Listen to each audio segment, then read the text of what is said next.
I just came out to my favorite kayaking spot today. This is near Angler's Inn. It's the Maryland chute, the Centerline, and then behind these rocks is the Virginia chute.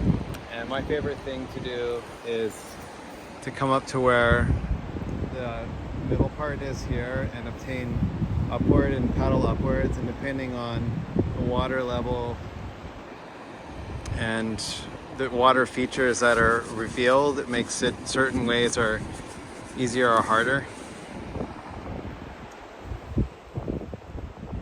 Then here's my kayak right now.